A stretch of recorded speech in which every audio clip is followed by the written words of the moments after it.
Hi, Hey, everybody. right. What's So I'm up? gonna attempt to carry this, I guess, while John is out of action on the audio front. Good. Congrats on your the record release from a couple of weeks ago. I mean, I know that this is your third album, but like it was the first time that I had come across your band, and I know that like signing to Century Media, I think that would be true for a lot of people in terms of getting that larger platform. Like, how's your last couple of weeks been? Thank you so much. Our last weeks have been so much intense because basically we've been waiting to release this album since November 2019. Oh, right, one of So those yeah, issues. we recorded it on November, and it was about to be released on March or April of the fatidic year we all know. So since then, everything was, like we want but we can't, we want but we can't. So the wait has been so much long, guys. And now we're super excited because we finally released the album. Like I think 1 week ago, last Friday, I think, or Yeah, yeah, last Friday. So yeah, everything is super exciting now. We finally gave two gigs last weekend on Basque Country and the other one on Portugal. So we are so happy to coming back to the stage and doing what we love to do because we are very we are show lovers and we love to play live. It's I think that it's the best thing that we do. So yeah, we've been waiting for this so much that we are super happy and super excited about it. yeah. I mean, definitely when I listen to your record, it sounds like that kind of like small venue, probably way too hot and sweaty, primal, like drums pounding kind of sound that Yeah. the record's really enjoyable, but it definitely feels like. Do you feel like there's, I guess, something else that is conveyed in this kind of music when it comes to like seeing it live that you don't get from the recorded product? Yeah, of course. I mean, we the albums for us are just like an excuse to keep us on the road. Like Yeah, okay, we recorded and it's done. But what we want to do is to play live, and we grow so much playing live, and the first years from Bala were like, okay, where can we go? How here in like 7 hours driving? Okay, let's go. And yeah, we I think that we grow a lot playing live, and it's the thing that we enjoy the most. So without it, without that part of music, we weren't like, okay, this has no sense. Like I wouldn't live from just recording albums or just, it's like it's not the funniest part for us at all. So we needed this so much, and at least we are starting to go on the road again, and yeah, it's yeah. There's like I can. local Spanish shows, I guess.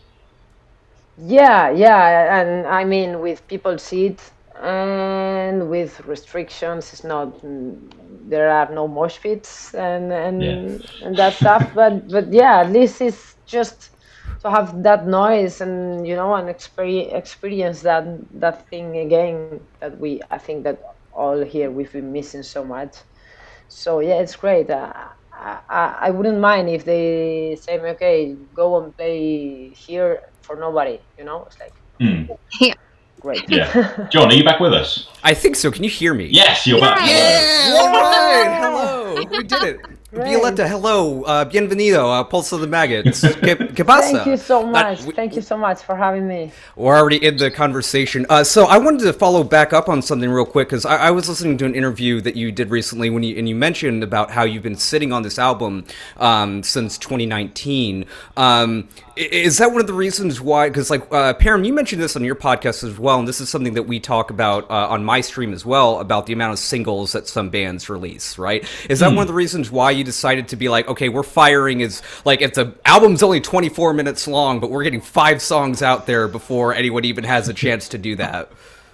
Yeah, that was basically because we've been waiting for so long. Even our release date for the album was postponed like 5 times or something like that. So Wow. we were like, okay, we can have it in our hands more time, like please take it. And yeah, we decided to do it like gradually and slowly, knowing that just releasing singles wouldn't change the situation.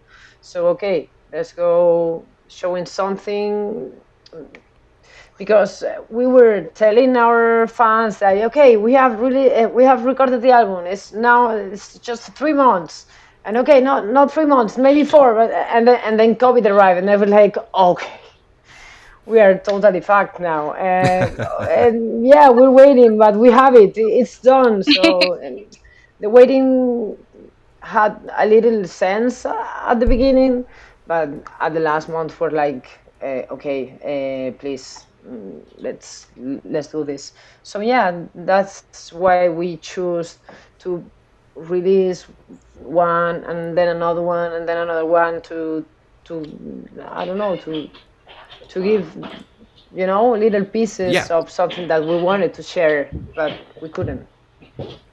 Yeah, absolutely. And I mean, it worked for me because Agitar was the first song that I heard from y'all, and just like immediately, I was like, "Whoa, my teeth are on the floor now. I am all the way in for this band," you know. Because I know, like, I was blown away by the your sound with just for two members in the band, right? And I'm curious, like, in your opinion, what is the most important aspect to achieving such a large sound with only two people in the band? I wouldn't know what to say, because it's something that everybody asks. Like, wow, how do you make so much noise being just two? And it's like, I don't know, putting the amp on 12 and giving all, and just Playing twice as with hard, a lot of basically. attitude. Yeah, I think that there is no more secret. It's true that Angela plays through two amps, a bass amp and a guitar amp, Ah, so that it makes it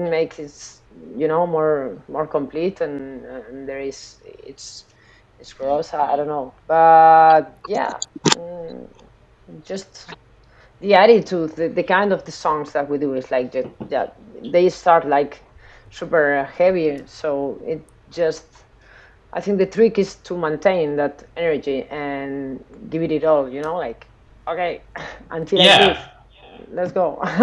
For real. I wanted to ask again because I was introduced to your band on this album so very recently. I noticed that on your first album, a lot of your song titles and the songs were written in English, and then obviously you made the switch to kind of your own language on the records after that. I guess is that choice to switch also about kind of keeping that kind of like attitude, because maybe it's kind of the kind of emotions and the kind of like the punk kind of ferocity of the music, I guess, is easier to express in kind of like your own tongue.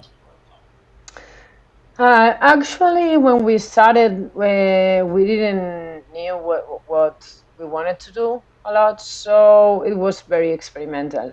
And if I have to be honest, the 99% of music I listen to is in English.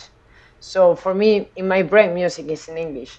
Right. And Shella, it's similar, but she listened to more Spanish music, or not necessarily Spanish, but in other languages, and is a huge fan of a lot of bands that are not in English. So for her was easier.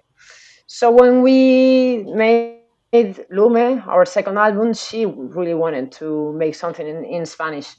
Um, and I have to say that for me it's more difficult to write in Spanish, even it's my language, because I'm so used to listen to music in English that Right. I can fight against that.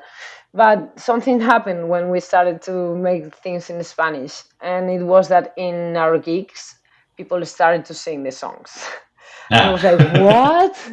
Whoa, what? And you said people like screaming your songs, and they were like, wow, it doesn't happen when you sing in English here.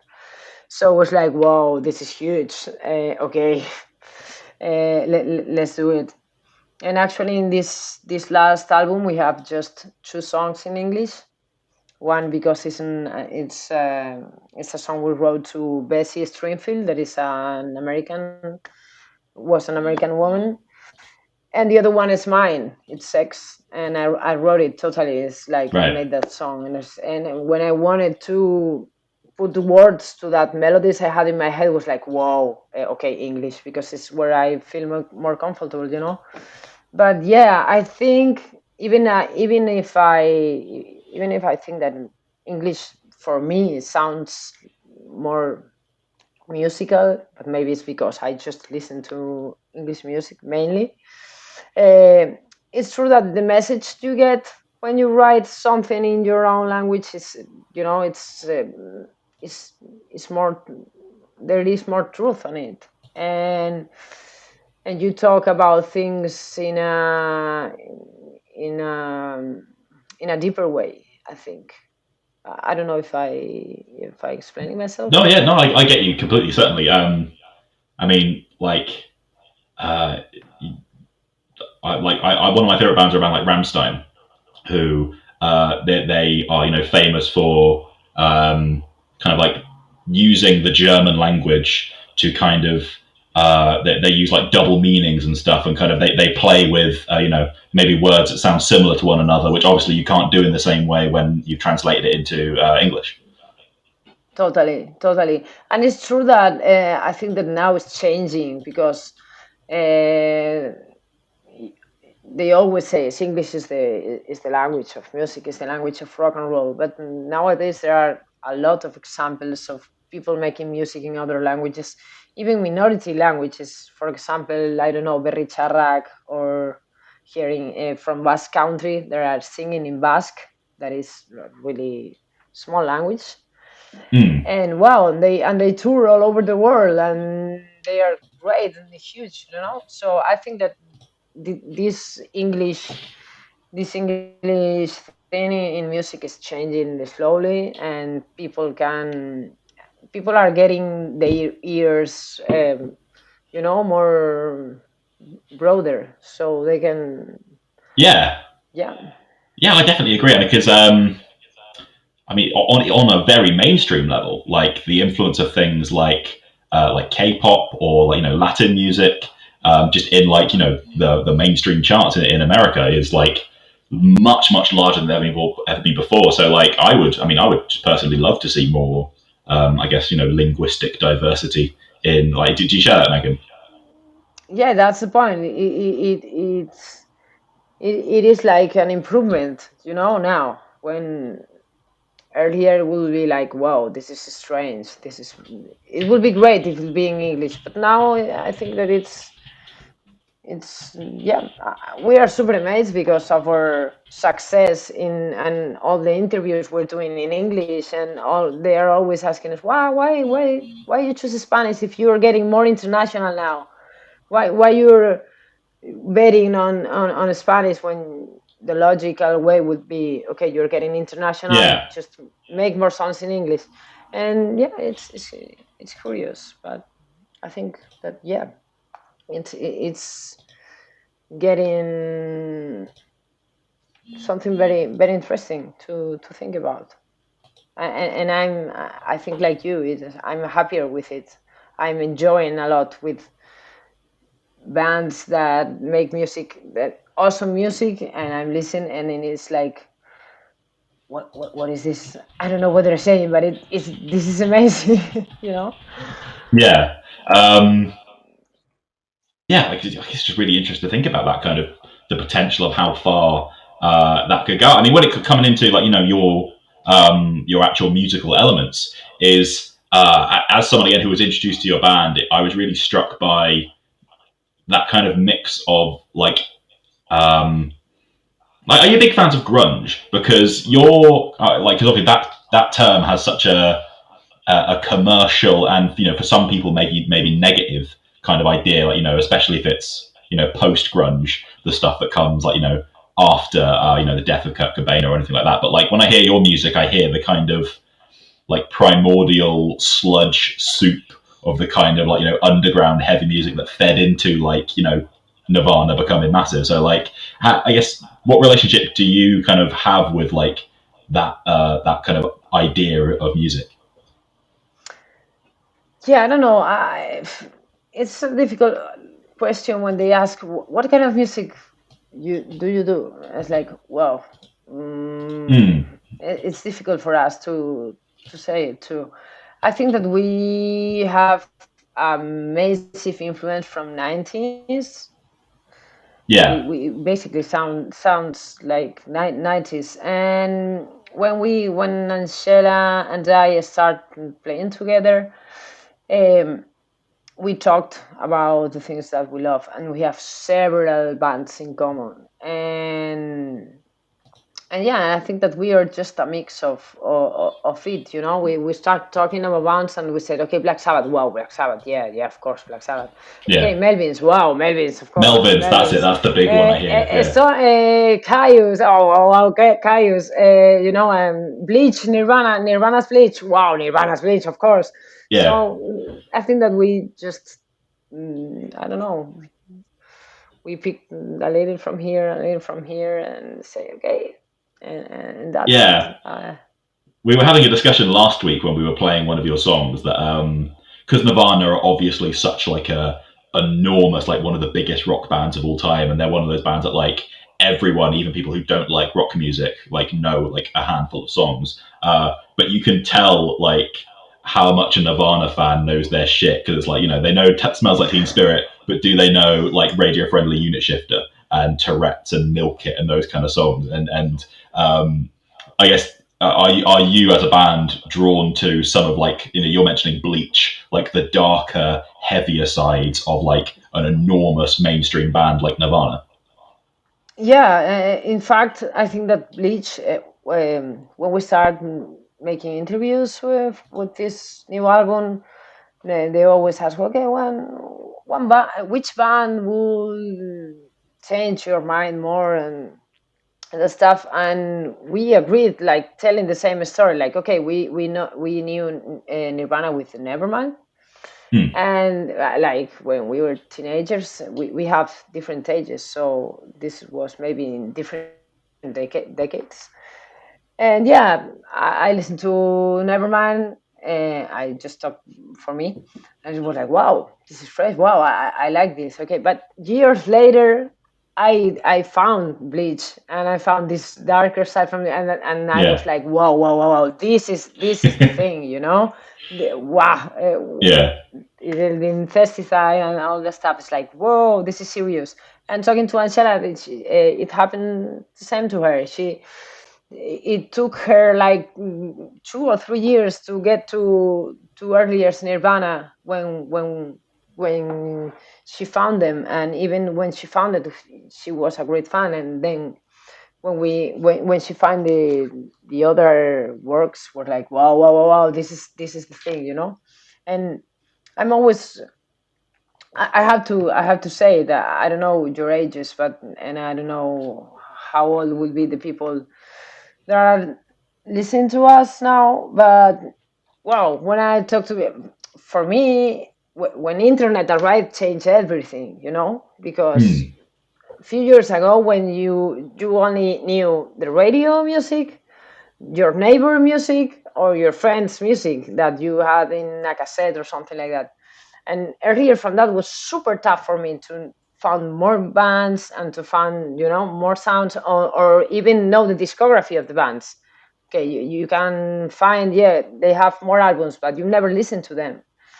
And I think that internet, we have to be very thankful to internet, because it changed my way of listening and discovering music so Hmm. much. And nowadays, the young people, it's so easy for them, just with a click you can go and listen to all the discography of any band you Yeah, can imagine. It's like, wow, it's massive. It's a really important change for the generations to come, for the music that is gonna come. I'm sure about that. yeah. I certainly think that it kind of preserves maybe the kind of the shelf life of like older classic music for like people, maybe born after it was released, because it doesn't have to be kind of present, kind of shown to people in the kind of mainstream. You can just go like, there's so much like 1980s heavy metal or whatever that I love that like I would have just been consciously exposed to if I hadn't gone, okay, I like this metal thing, I'm gonna like go online and explore the entire history of it and find like I'm so aware of the fact that my musical development is probably like a good 10 or 15 years ahead of like people who are my age 20 years ago, just because of the tools that I have to access. Totally, absolutely. Yeah. All right, Violeta, it's been wonderful having you here. Yeah, like good luck with the album campaign. I hope that you can play some more shows in more than just your your local area sooner rather than later. And yeah, thank you. Thank you so much, guys. It's been a pleasure. And yeah, I hope to meet you in person soon, jumping in a free COVID gig and enjoying so much the noise, guys. Yeah. Awesome, thank you. Everyone watching, I believe that we are going to shut the stream temporarily so that we can sort out all of these horrible tech issues that we are currently, John is gone, he's been kicked out long ago. We're going to try and get him back, we're going to try and get all the audio back and everything, we're going to try and get, Megan audible. So I'm not sure how long we're going to be. Vexed are supposed to be coming on the show in 10 or 15 minutes time. So yeah, we're going to kind of get things going. Hey. Oh, John's back. Hello. I don't know. Can you guys hear me? Like, is this working? Check 1 2 test. You're very echoey. Like you're not as upfront. Oh, as you usually are. I know why. What about now? I had to do all my. I felt like a ghost in that whole entire interview because like I could hear everything that was going on, and I was like trying to ask questions, but nobody was paying attention to me. Hey, you were gone, mate. You were gone. I know I was absolutely gone, but Violeta, I'm so like. One of these days we'll have you back on so that we can have like an actual chat, because like the what was going on was like I was really enthralled with what you were saying and everything like that, and I'm a really big fan of the band. I also had to figure out why Megan is muted for some reason as well, just like all of these tech issues all over the place. Don't worry, it's great to be here. Megan, hi, I can't hear you neither, but well, guys, thank you so much. I'm having a great time. So whenever you want to repeat, I'll be here, and I'm following you now. And yeah, of course. Yes. All right. Well, good luck. Hope that you guys can come to the States before too long. I hope so. I will be first in line to buy a ticket. Hope so. I invite you. If I'm going, I invite you. You don't need a ticket. Just let me know and let's go. Everybody to enjoy. Let's fucking go. Let's do it. Yes. Yes. All right, Violeta, so great to talk with you. Enjoy the rest of your night. Have a good week. Thank you so much. The same to you. Thank you. You're great. And see you soon. Hope to meet you in person. Thank you. Bye-bye. Likewise. Bye. Cheers.